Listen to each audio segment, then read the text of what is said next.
श्रीगणेशाय नमः। या कुन्देन्दुतुषारहारधवना या शुभ्रवस्त्रावृता या वीणावरदण्डमण्डितकरा या श्वेतपद्मासना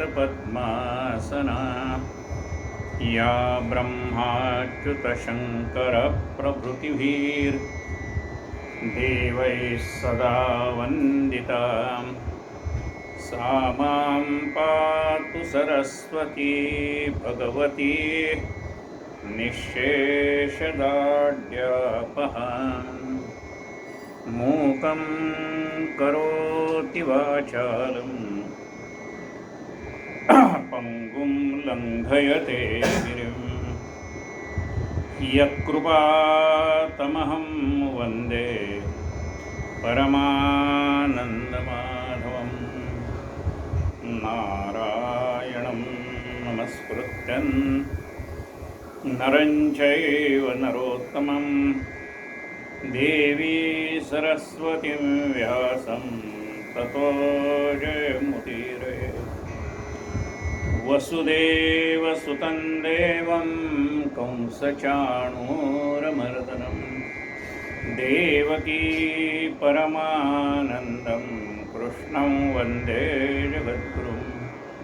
गुरुर्ब्रह्मा गुरुर्विष्णु गुरुर्देवो महेश्वरः गुरुः साक्षात् परब्रह्म तस्मै श्रीगुरवे नमः। श्रोता वक्ता श्रीराम समर्थ। जय जय रघुवीर। अकोल्याला बच्चूलाल अग्रवाला महाराजांचा भक्त होता. त्याने सांगितलं महाराज अकोल्याला. महाराज त्यांच्याकडे गेले. त्यांनी महाराजांची यथासांग पूजा केली. 10,000 रुपये दक्षिणा त्याच्यामध्ये ठेवली. अंगावर निरनिराळे दागिने भरजरीची वस्त्र महाराजांना अर्पण केली. आणि मग महाराजांना त्यांनी विनंती केली की महाराज, मी दरवर्षी रामनवमीचा उत्सव आमच्या कट्ट्यावर करतोय. मला असं वाटतं की रामरायाचं एक सुंदर मंदिर माझ्या हातून घडावं. गजानन महाराज म्हणतात, श्री जानके जीवना तुझा करील पूर्ण हेतू. श्री गजानन विजय ग्रंथ अध्याय 12 ओवी क्रमांक 23. असो आज तू हे काय केले, मला पोळ्याचा बैल बनवले. मला अरे, पोळा ह्या सणा दिवशी ज्याप्रमाणे बैलाला सजवलं जातं तसं तू मला हे सगळे दागदागिने घालून सजवलेस का?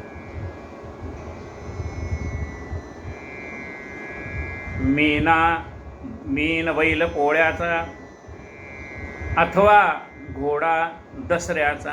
दसऱ्याला घोड्याला सजवतात. अरे मी काय पोळ्याचा बैल आहे का दसऱ्याचा सजवलेला घोडा आहे?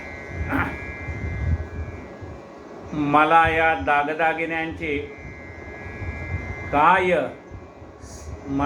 दागदागिन्यांचा काय सांग उपयोग. मला हे तू अर्पण केलेले दागदागिने काय करायचे? अरे, हे अवघे विष, मला नको त्यांचा स्पर्श. या नसत्या उपाधीस माझ्या मागे लागून. ही नसती उपाधी आहे.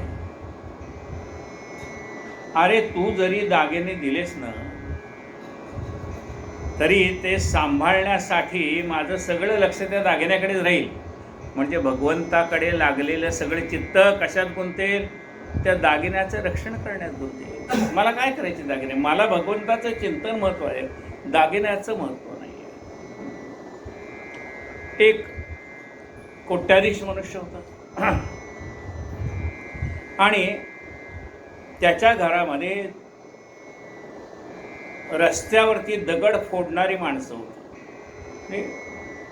रस्ते तयार करताना मोठमोठे दगड फोडून त्याचे बारीक बारीक खडे तयार करतात आणि ते रस्त्यावर टाकून मग त्याच्यावरनं यंत्र चालू होत असतात. चांगला म्हणजे त्याला म्हणतात खडी फोडणारी माणसं. तर अशी ती कुटुंब होतं. त्या कोट्याधीश माणसाच्या समोर ती झोपडी होती. आता ह्या कोट्याधीश माणसाच्या घरात सर्व सुखसंपत्ती होती, काहीही कमी नाही. आणि एवढा असून तो आनंदात नव्हता. पण त्या झोपडीत राहणारी माणसं मात्र आनंदात. दारास नाही दोऱ्या या झोपडीत माझ्या, पहारे आणि तिजोऱ्या त्यातून होती चोऱ्या, दारास नाही दोऱ्या या झोपडीत माझ्या. रखवालदार ठेवून सुद्धा चोऱ्या. या झोपडीला कुलूप पण नाही. तो विचार करायचा की माझ्या दारामध्ये हातामध्ये बंदूक घेऊन उभा असलेला मनुष्य म्हणजे चोरी व्हायची भीती शक्यता फार कमी.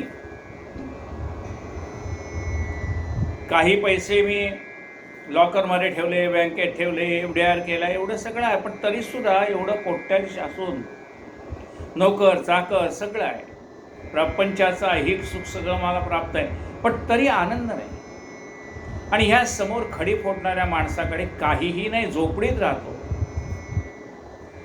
माझ्यासारखेच त्यालाही बायका आहेत, मुलं आहेत. आता त्या खडी फोडून काय पैसे मिळणार या लोकांना? पण तरीही ते कुटुंब आनंदात. मग विचार करतो की आपण त्यांना असं करूया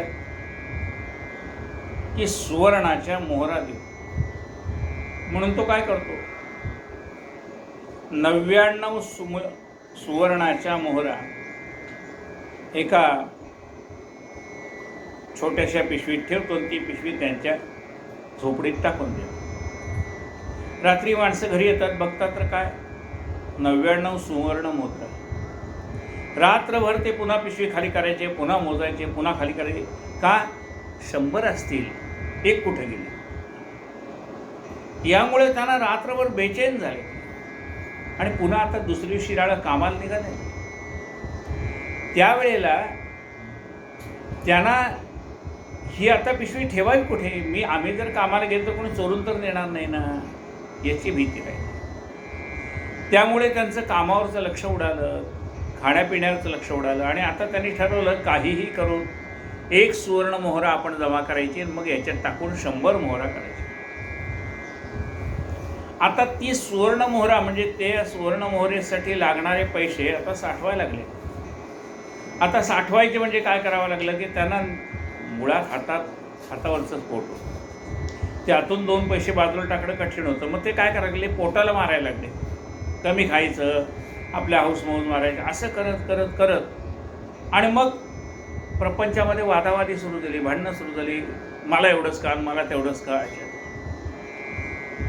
आणि ती 1 सुवर्ण मोहरा मिळायच्यापर्यंत अजून मिळालेलीच नाही.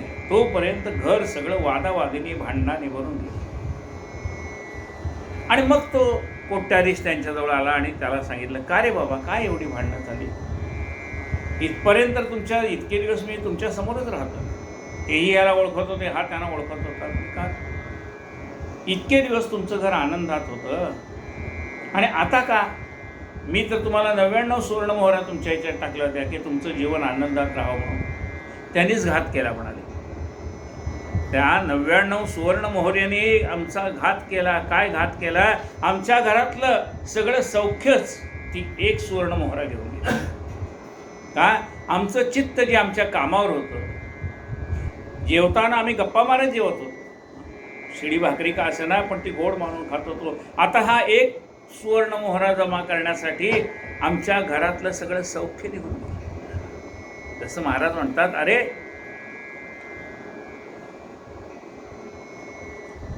मला या दागदागिन्यांचा काय सांग उपयोग?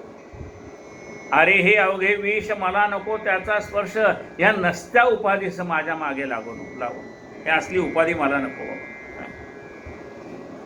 अथवा तू मोठा श्रीमान हे दाखवावया, कारण केलेस का हे प्रदर्शन सांग मग शिवचुलाला. का आपण किती श्रीमंत आहेत, आपण किती उदार आहोत हे दाखवण्यासाठी तर तू हे केलं नाहीस ना. अरे जे आवडते जयासी तेच द्यावे तयासी. अरे बच्चूलाला ज्याला ज्या गोष्टीची आवड आहे ना ती गोष्ट त्याला द्यावी.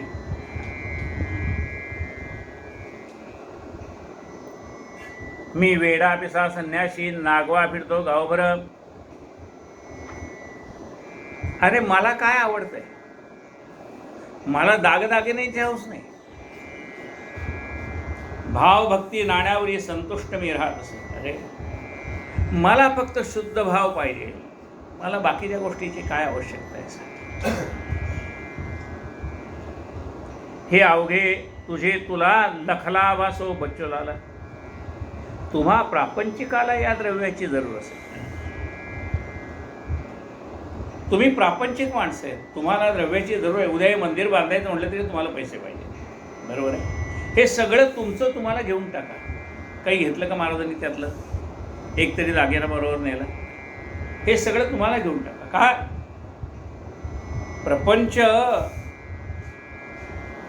प्रपंचाला पैसा लागतो आणि परमार्थाला पैसा लागत नाही. शबरीजवळ काय होतो? राम त्या शबरीच्या आश्रमात गेले. सुदाम्याजवळ काय होतं? परमार्थाला पैसा लागत नाही, भाव लागतो. प्रपंच पैशाशिवाय होत नाही. हा तुम्हा प्रापंचिकाला पाहिजे, तुम्ही घेऊन टाका.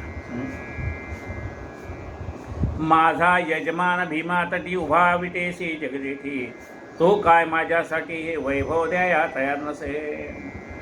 अरे माझा कोण आहे? यजमान आहे. तो कुठं आहे? भीमा तटी पंढरपूरला उभा आहे. तो काय मला हे देऊ शकत नाही का?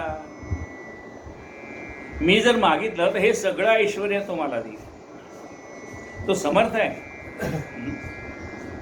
समर्थ रामदास स्वामींनी सुद्धा एकदा सांगितलं, आम्ही काय कुणाचे खातो तो राम आम्हाला देतो. बांधिता किल्ल्याचे तट त्याला फुटले पिंपळवट. तेथे पाणी कोण घालितो तो राम आम्हाला देतो. पहा पहा मातीचे स्तने रक्त मांस मलघाणी. तेथे विमल दुग्ध आणून कोण अर्पितो तो राम आम्हाला देतो. आम्ही काय कुणाचे खातो तो राम आम्हाला देतो. अरे म्हणाले तो परमात्मा पांडुरंग उभा आहे. आम्हाला काही आवश्यकता असली तर आम्ही कशाला तुमच्याकडे मागू? त्याच्याकडे मागणार नाही का? तुमच्या देण्याला मर्यादा आहे आणि त्याच्या देण्याला अंतच नाही. अनंत असते कमलावराने देता किती घेशील तू कराने. अरे तो अनंत असताना देत असतो. आपली झोळी अपोरी आहे, देणाऱ्याचे हात हजारो, दुबळी माझी जोडी. मागितलं तर तो द्यायला समर्थ आहे ना. कशाला मला लोकांपुढे हात पसरायची आवश्यकता आहे? हे अवघे तुझे तुला लखला वासो बच्चूलाला. तुम्हा प्रापंचिकाला या द्रव्याची जरूर. माझा यजमान भीमा तटी तो उभा विटेशी जगजेठी. तो काय माझ्यासाठी हे वैभव द्याया तयार नसे. ऐसे म्हणून काढले दागिने अंगावरचे भले. चहूबाजूस फेकेले वस्त्राची ही तीच गती. 2 पेढे खाऊन निघून गेले गजानना. हा प्रकार अवलोकन केला शोका कोल्यात भोवताने. त्यात काही करंजाचे लोक हजर होते साचे. ते म्हणते आपल्या वाचे अभागी आमचा लक्ष्मण. अकोल्यातल्या लोकांना महाराजांचा तो निरपेक्षपणा आवडला आणि मग ते म्हणायला लागले की अरे आपल्या इकडे अकोल्यात महाराज आले होते, लक्ष्मणाच्या घरात गेले होते. तो म्हणाला ही सगळी इस्टेट तुमची आहे आणि मग म्हणतो तुम्हाला पाहिजे तेवढं घ्या. पहा त्यांनी दिलं असतं ते महाराजांनी घेतलं असतं का? महाराजांनी पुन्हा लक्ष्मणाला परत केलं असतं, पण हे त्याला कळलं नाही. त्यात काही कारंजाचे लोक हजर होते साचे, ते म्हणते आपल्या वाचे अभागी आमचा लक्ष्मण. त्याने बच्चूलाला परी पूजन केले आपल्या घरी, परी कसरला अंतरी मोहधनाचा धरून. वरघडीचे भाषण केले विनय दाखवून, ते का समर्था कारण समजणे अशक्य आहे हो. जेवी पूजा दांबिकाचे शब्दमयी असे साची, पूर्तता महावस्त्राची होते त्यांचे अक्षतेने. शर्करा खंड खाद्याने ऐसे म्हणून यावरनी कुचका दाणा आणून ठेवी पुढे भुईमुगाचा.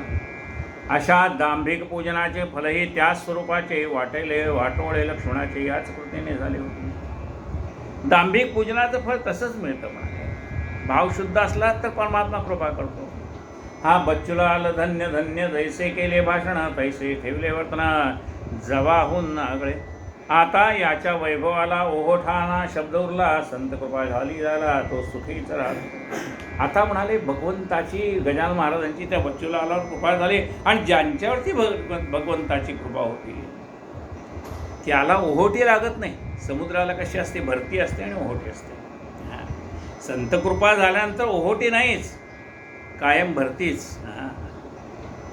बच्चूलालाने तपास केला अवघ्या अकोल्याचं, परी न लागला थांगता समर्थांचा कोठे. असो एक पितांबर नावाचा शिष्य शिंपी जातीचा होता गजानन महाराजांचा शेगावी मठामध्ये. पितांबर नावाचा एक शिष्य, म्हणजे महाराजांना अनेक शिष्य होते शेगावमध्ये, त्यात एक पितांबर नावाचा शिष्य होता, गरीब होता. त्याने सेवा बहुत केली, तपश्चर्या फळाली, एके दिनी ऐशी झाली गोष्ट एका मठात. त्याने महाराजांची निरपेक्षपणे सेवा केली. एकदा काय झालं, फाटके तुटके धोतर नेसला होता पितांबर, ते पाहुणी गुरुवर आईशाती बोलले, अरे तुझे नाव पितांबर, नेसण्यान धडके धोतर, ढुंगणाशी पाहती नारी नर, ते तरी झाक वेड्या. त्यांनी वस्त्र नेसलं होतं पण ते फाटकं होतं. अरे असं फाटकं वस्त्र का नेसतो बाबा, इथे 4 लोक येत आहेत जात आहेत, नावं ठेवतील तुला.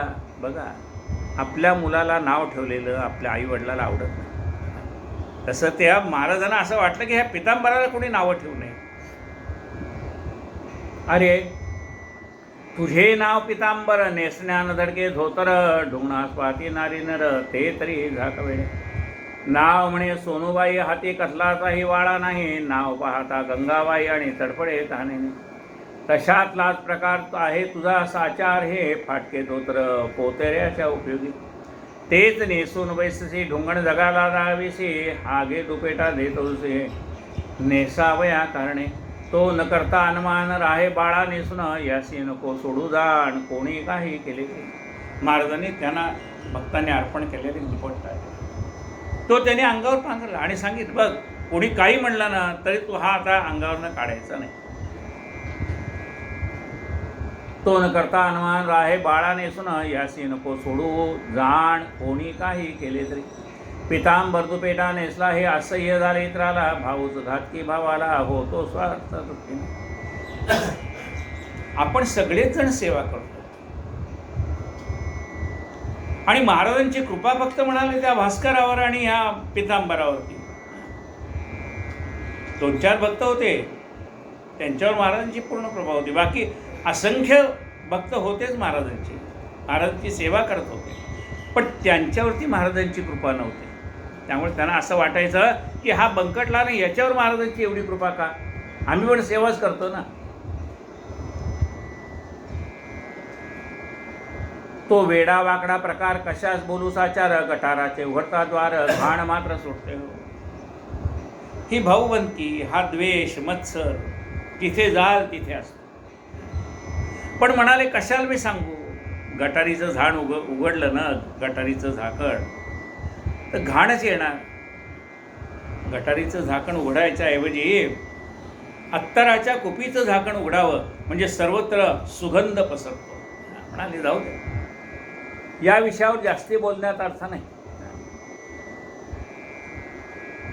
श्री गजानन स्वामीप्रत शिष्य होते असंख्यात, महाराजांचे असंख्य शिष्य होते, पण परी अधिकारी तयात दोन्ही हाताच्या बोटा इतके. आता या असंख्य शिष्यामध्ये अधिकारी भक्त किती होते? दोन्ही हाताच्या बोटावर मोजण्या इतके. 5-10 भक्त असे होते की जे खरोखर अधिकारी भक्त होते. परी अधिकारी तयात दोन्ही हाताच्या बोटा इतके. पहा श्रोते, कांतारी वृक्ष असती नाना परीत, त्यातून क्वचित कोठेतरी नजरेस पडते चंदन तरू. आपण पाहतो, वनराई पाहतो, अरण्यात जातो, निसर्ग सौंदर्य पाहायला जातो, तिथे बोरी बावळीची असंख्य झाडं असतात, पण चंदनाची झाडं मात्र कमी असतात.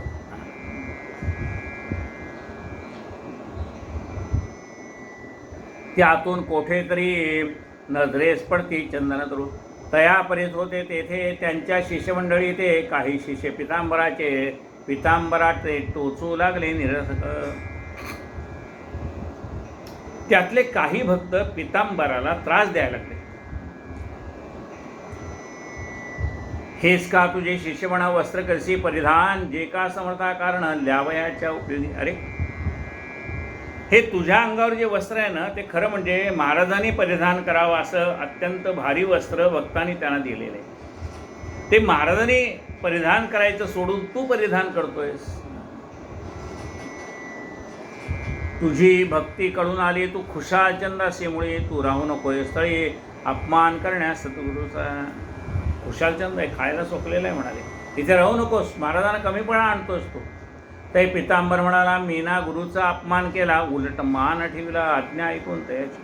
मी तर नको म्हणत होतो, मी तर महाराजांना सांगत होतो हे फाटकं वस्त्र आहे ना तेच मी परिधान करीन, पण महाराजांनी ऐकलं नाही. आता महाराजांच्या शब्दाचा मान ठेवण्यासाठी हे वस्त्र मी अंगावर परिधान केलेलं आहे. वस्त्र हे मत त्यांनी दिले, नेसावया सांगितले, तेच मी हो परिधान केले. अपमान ही का झाली अवज्ञा, ऐसी भवतीन भवती झाली, शिष्यात तेढ माजली, ती मिटवावया केली ऐशा रीती गजानने. अशा रीतीने त्या शिष्य परिवारामध्ये मतभेद झाले, भांडणं व्हायला लागली. मग महाराजांनी विचार केला की इथे भांडणं होणं हे परमार्थाच्या दृष्टीने योग्य नाही. म्हणाले, या लोकांना पितांबराचा अधिकार माहीत नाही म्हणून हे पितांबराला त्रास देत आहे.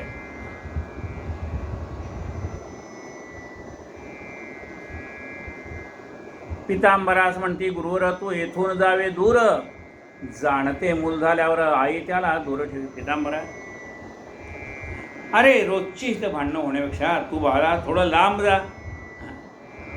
आई काय करते, मुलगा जाणता झाला की त्याला आपल्यापासून थोडं दूर ठेवते.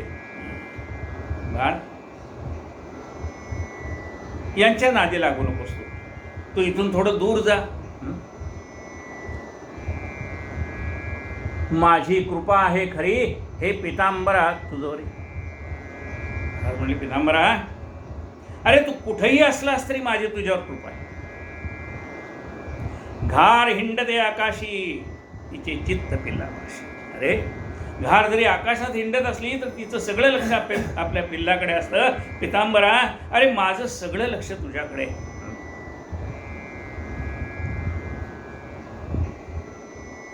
माझी कृपा आहे खरी, हे पितांबरा तुझरी, जा हिंडून भूमीवरी, पदनता ते तारावे. जा. हे सर्वसामान्य माणसाला भक्ती मार्गाला लावायचं काम तू कर. पदनता ते तारावे, डोळ्यात आसवे आणून करून या साष्टांगन म्हण, मागे पाहे फिरून सोडून जाता मठास. पितांबराला वाईट वाटतं. आपल्याला महाराजांची आज्ञा तर मानणं भाग आहे. आणि मुलगी माहेरला जाताना जसं पुन्हा पुन्हा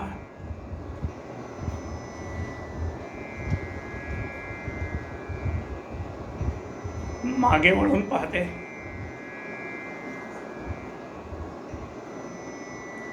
मागे पाहे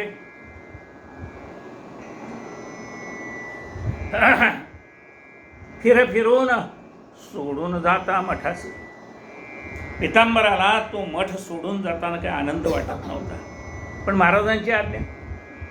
पितांबराला कोंडोलीशी बसला वनात आंब्यापाशी, चिंतन चालले मानसी निज गुरुचे सर्वदा. तेथे होता रात्रभर उदयास उदया येता दिनकर जाऊन बसला झाडावर मुंगळ्यांची त्रासाने. अवघ्या वृक्षावरी मुंगळे होते भारी लहान थोर फांदीवरी आला पितांबर जाऊन. परी निर्भय ऐसे सापडेना स्थान तयाशी वसण्या जाणार हेच कृत्य गुराख्यांना कौतुकास्पद वाटले. ते म्हणाले आपसात हा माकडा परी कार्य फिरत या वृक्षावरी सत्य हे काही कळेना. लहान सान पांदीला निर्भयपणे फिरून आला परी नाही खाली पडला हेच आहे आश्चर्य. तो एका वटलेल्या आंब्याच्या झाडाखाली बसला होता पितांबर, पण तिथं खाली मुंगळे होते म्हणून त्या वटलेल्या आंबा झाडावरती तो वरती चढला. गुराख्याची मुलं पाहत होती. लहान सहान फांदीला तो जाऊन आला. एखादी माकड कसं असतं एकदम लहान फांदीपर्यंत ते जातं, पडत नाही. तसा हा पितांबर लहान म्हणजे वास्तविकता त्याच्या भारानेच ती फांदी खाली पडली पाहिजे, पण इतक्या लहान साल फांदीला जाऊन सुद्धा पितांबर खाली पडला नाही. त्यांनी पाहिलं, त्यांना आश्चर्य वाटलं. ते म्हणाले आपसात हा माकडा प्रकारे फिरत या वृक्षावरी सत्य हे काही कळेना. लहान सहान फांदीला निर्भयपणे फिरून आला परी नाही खाली पडला हेच आहे आश्चर्य. दुसरा म्हणाला यात काही आश्चर्य वाटण्याजोगे नाही. गजाननाच्या शिष्याठाई ऐसे सामर्थ्य असते रे. अरे यात नवल करण्यासारखं काय आहे? अरे गजानन महाराजांची जी शिष्य आहेत त्यांच्या ठिकाणी असं सामर्थ्य असतं. दुसरा म्हणाला यात काही आश्चर्य वाटण्याजोगे नाही. गजाननाच्या शिष्याठाई ऐसे सामर्थ्य असते रे. यावरून हा त्यांचा शिष्य असावा खचिसाचा. चला हा येत आल्याचा वृत्तांत सांगू गावात. चला म्हणाले आपण गावातल्या लोकांना सांगू की महाराजांचा एक भक्त आपल्याकडे आलाय म्हणून. गोपमुखे वृत्त कळले कोंडोलीचे लोक आले. आम्रवृक्षापाशी भले कोण आले ते पाहावया. कोंडोलीतली सगळी लोक आली. कोणता भक्त आलाय पाहूया. म्हणाले पौरवासी इंद्र हा ढोंगी असावा साचार बडेच करतो वेडेचार गजाननाच्या शिष्यापरी. अरे म्हणाले हा ढोंगी असावा, हा असे निरनिराळ्या खोड्या करतोय, या फांदीवर जा त्या फांदीवर जा, हे वेडेचार करतोय. अरे खाली पडेल ना, याला वेडाचार म्हणायचं नाही तर काय म्हणायचं. जसं काय आपण महाराजांचे शिष्य आहोत असा हा भासवतोय. शिष्य गजानन महाराजांचा भास्कर पाटील होता झाला नुकताच अंत त्याचा आडगाव नावे ग्राम. अहो भास्कर पाटील नावाचा महाराजांचा भक्त होता, नुकताच आडगाव गावात त्याचा देहांत झाला. समर्थांचे शिष्य येथे येतील कशास बळे करण्या उपवास सोडून बर्फी पेड्याला. अरे म्हणाले महाराजांच्या जवळ असंख्य भक्त जे प्रसाद आणून ठेवतात त्यांना बसल्या बसल्या सगळा प्रसाद मिळतो, कशाला इतक्या लांब येतील ते. पुसून एकदा यास पाहावे, तो काय म्हणतो ते ऐकावे, मग खरे खोटे ठरवावे, उगीच तर्क नाही बरं. अरे एकदा त्याला विचारून तर पहा. उगीच तर्क करण्यात काय अर्थ आहे? म्हणजे माणसाने आधी चौकशी करावी आणि मग बोलावं. उगीच तर्क करण्यात काय अर्थ आहे? एक मनुष्य पुढे झाला, पितांबरास पुसू लागला, तू कोण कोठील कशाला आला, कशा असा आला, गुरु तुझा कोण असेल? कोण रे तू? काय तुझं नाव? कुठून आला? तुझा गुरु कोण? तुझ्या गुरुचं नाव सांग.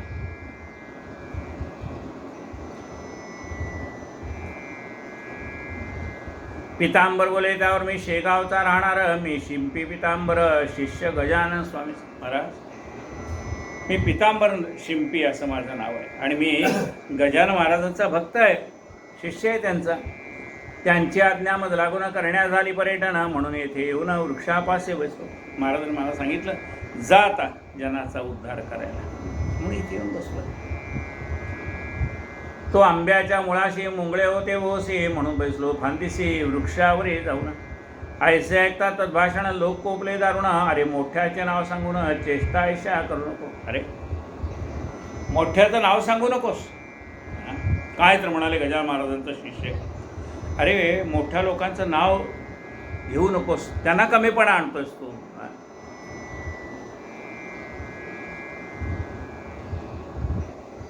काय म्हणे मी राजाची राणी आवडती आहे साची, खळगी भरण्या पोटाची आले मजुरी करावया. एक रस्त्यावर काम करायला, मजुरी करायला एक स्त्री आली होती. तिला विचारलं, तू कोण आहेस? म्हणली, मी राजाची राणी आहे. राजाची राणी काही इथं रस्त्यावर काम करायला येते? राजेयाची कांता काय भीक मागे, मनाचे या जोगे सिद्धी पावे. अरे राजाची राणी काय इकडे काम करायला? राजयाची कांता काय भीक मागे, मनाचे या जोगे सिद्धी पावे. अरे तिने नुसतं मनात आणलं तर सगळ्या वस्तू तिच्या दारात हजर राहते. काय म्हणे, मी राजाची राणी आवडती आहे साची, खळगी वरण्या पोटाची आले मजुरी करावे. देशमुख त्या गावीचा शामराव नामेसाचा, तो बोलला शिवाचा, अरे सोंगाड्या ऐके.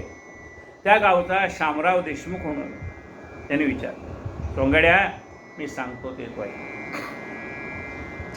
स्वामी समर्थ गजानन प्रत्यक्ष आहेत भगवान, त्यांचे नाव सांगून बट्टाचा ना लावू नको. अरे वेड्या, एका काळी त्यांनी कृती ऐशी कृती केली, ऋतूनस्थ आणली फळे आम्र वृक्षाला. महाराजांचं नाव सांगतो, त्या महाराजांचा अधिकार तर तुला माहिती का?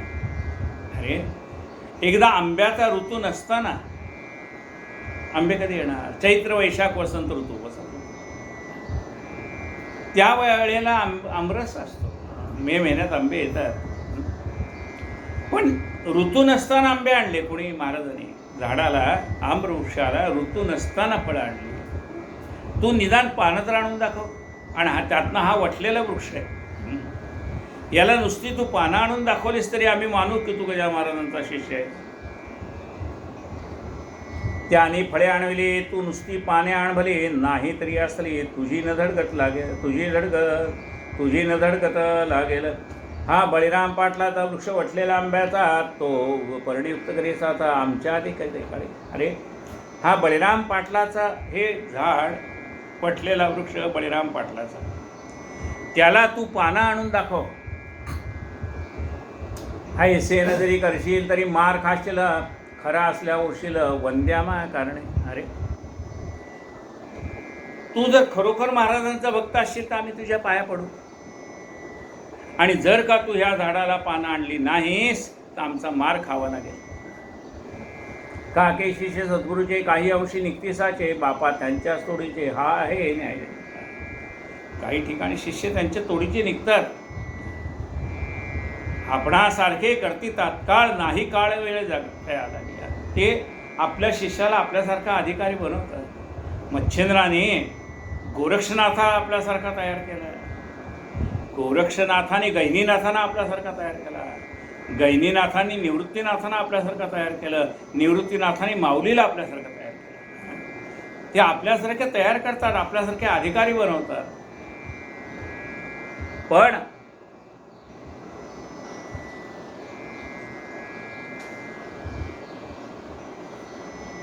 काकी शिष्य सद्गुरूंचे, काही अंशी निगती साचे, बापा त्यांच्याच तोडीचे, हा आहे न्याय. जगामध्ये असं घडतं. गुरु शिष्य परंपरा असते, तेवढे अधिकारी शिष्य पण असतात. नको करू उशीर हा आंबा करी हिरवागार, ते ऐकता पितांबर गेला असे घाबरून. बोलला ऐसे नाडू नका, माझी सारी कथा ऐका, एका खाणीत निघते का हिरे आणा गारा हो. म्हणजे महाराज माझा ऐक, एकाच खाणीमध्ये हिरे असतात आणि गारा पण असतात. पण गार निघाली म्हणून काय त्या खाणीची किंमत कमी होत नाही. तसं महाराजांचे अनेक भक्त असतात, अधिकारी असतात आणि अनधिकारी असतात. मी महाराजांचा अनधिकारी भक्त आहे. तुम्ही मला समजता अधिकारी, पण मी अधिकारी भक्त नाही, मी अनधिकारी भक्त आहे महाराजांचा.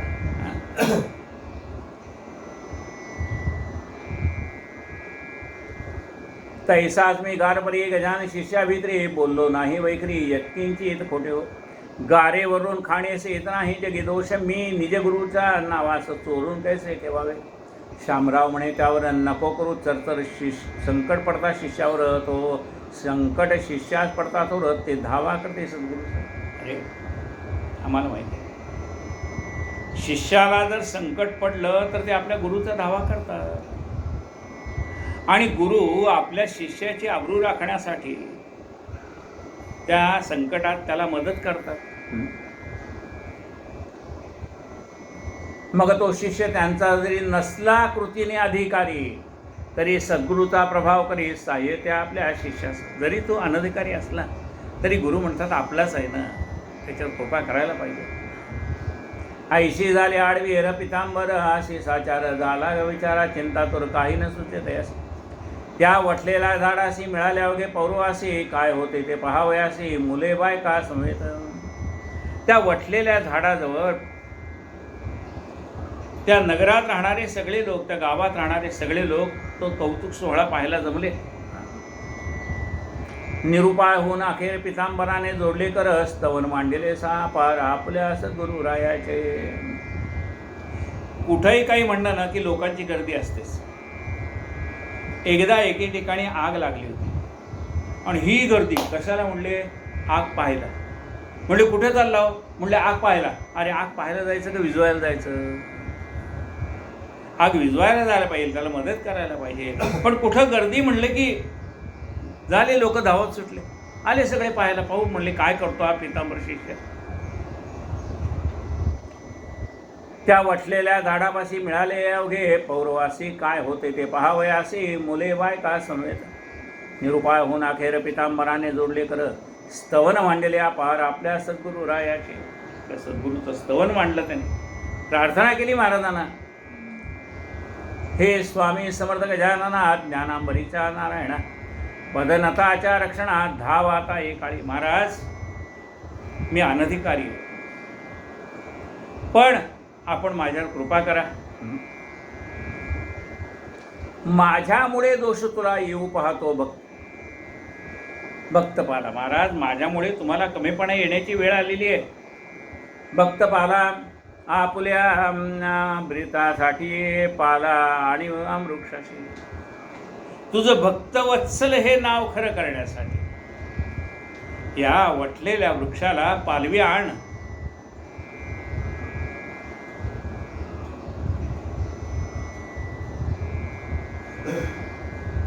आणि ब्रीदासाठी पाला आणि वृक्षाशी.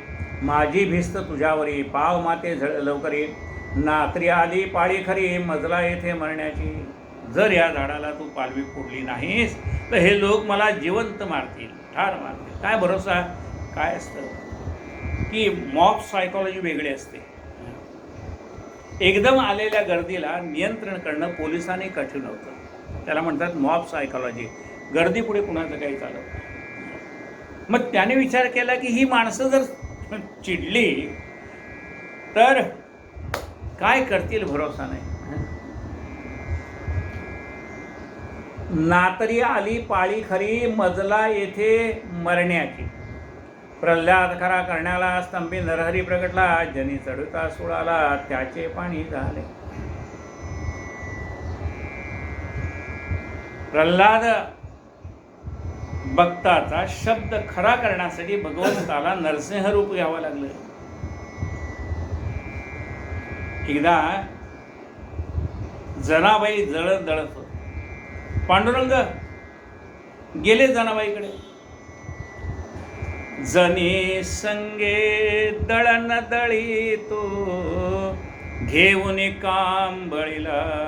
भक्तीने बद्ध प्रभू झाला, बद्ध प्रभू झाला.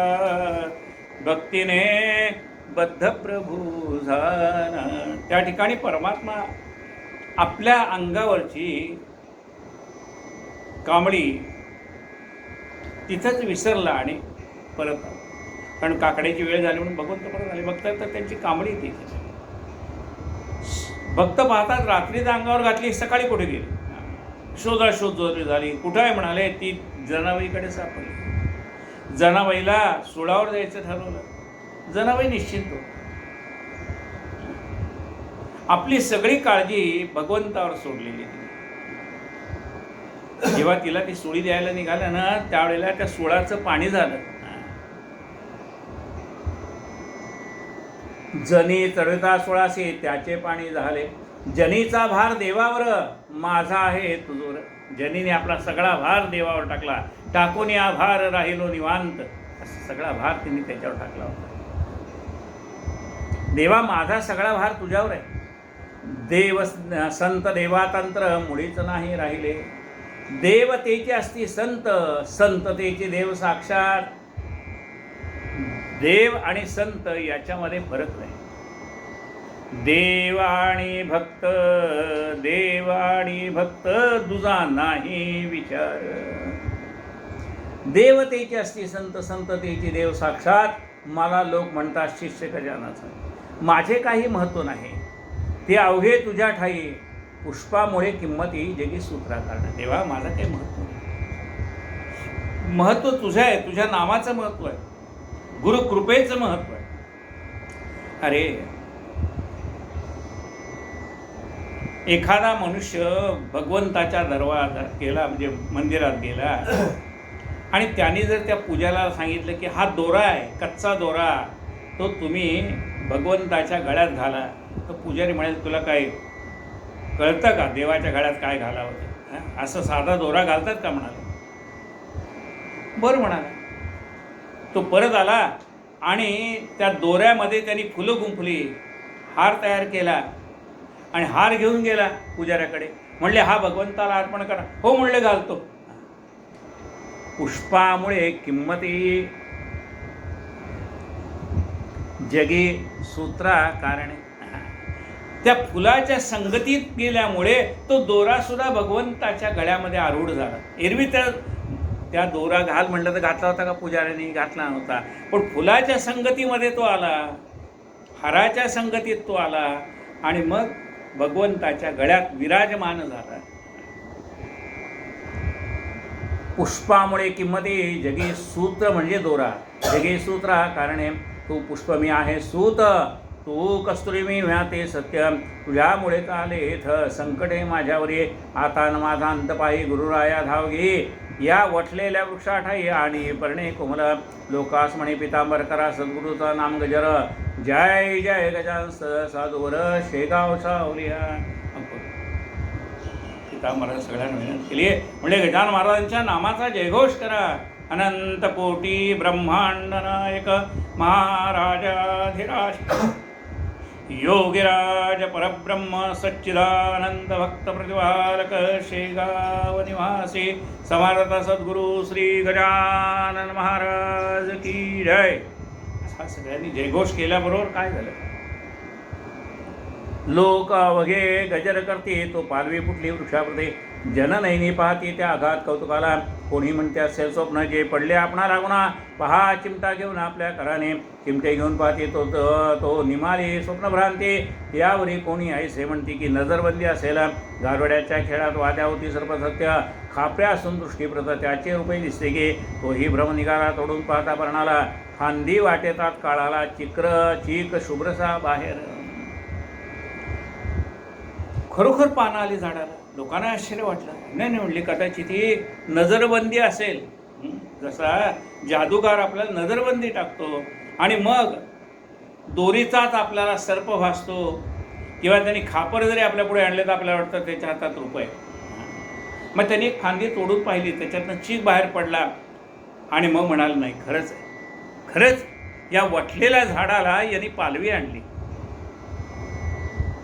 मग मात्र खात्री झाली. वाळल्या वृक्षा पालवी फुटली. गजानन श्री गजानन माऊली खरीच आहे महासंत. आता पितांबराविषयी शंका नजरणी भानसे. चला घेऊन गावासे हा त्यांचा शिष्यासे. याच्या योगे करून कधीतरी गजानन येथील कोंडोली कारण वासरासाठी गाय जशी म्हणले याला आपल्या घरी आपल्या गावात घेऊन चला. हो याच्यासाठी का होईना आपण गजानन महाराज आपल्या अकोलीत येतील. जशी वासरासाठी गाय येते तशी महाराज आपल्याकडे येतील. ते अवघ्यास मानवले पितांबरासे मिरवीत नेले. ऐसे जेव्हा दिवे झाले तेव्हा भाव उदेला.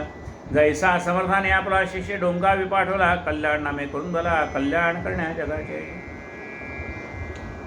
समर्थ रामदास स्वामीने आपला शिष्य कल्याण. कल्याण कोण? दासबोध यांनी लिहिला तो कल्याण. समर्थाने सांगितला आणि लिहिला कोणी? कल्याण स्वामीने. स्वामींचा कविता समुद्र अवघा. स्वामींचा कविता समुद्र अवघा. कल्याण लिही तसे ऐसा सद्गुरु रामदास विलसे.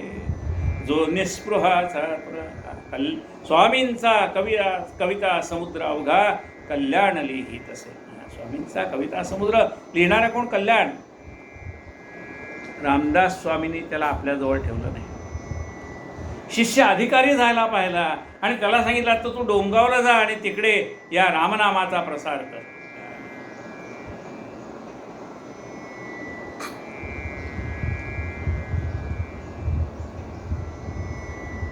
जैसा समर्थाने आपला शिष्य डोंगावी पाठवला कल्याण नामे करुणा कल्याण करण्या जगाचं कल्याण करण्याकरता त्याला पुढे पाठवलं.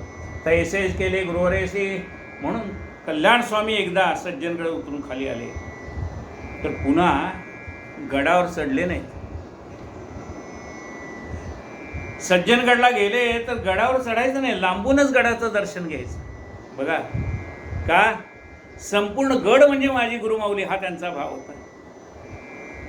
ज्या वेळेला समर्थांच्या आरती या गंगेला अर्पण करण्यासाठी नेल्या, जाताना त्या डोंगावला आणल्या आणि आता कल्याण स्वामी त्यांचं दर्शन घेतील आणि मग पुढे जाऊत असं म्हटलं. त्या कल्याण स्वामीचे तिथं आणल्यावर कल्याण स्वामींनी आपला देह ठेवला.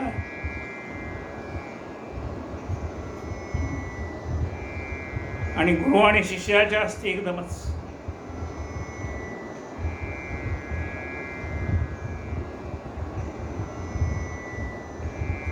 जैसा समर्थाने आपला शिष्य डोंगावी पाठवला कल्याण नामे करून बोला कल्याण करण्या जगाचे. तैसेच केले गुरुवरे श्री गजानन साजरे. उदेले हे भाग्य करे त्या कोंडोली गावाचे. श्रोते अजूनपर्यंत तो आंबा आहे कोंडोलीत. इतरापेक्षा संख्यात पळे येते दयाला. त्या पितांबराचे भजनी कोंडोली गाव लागला जाणे.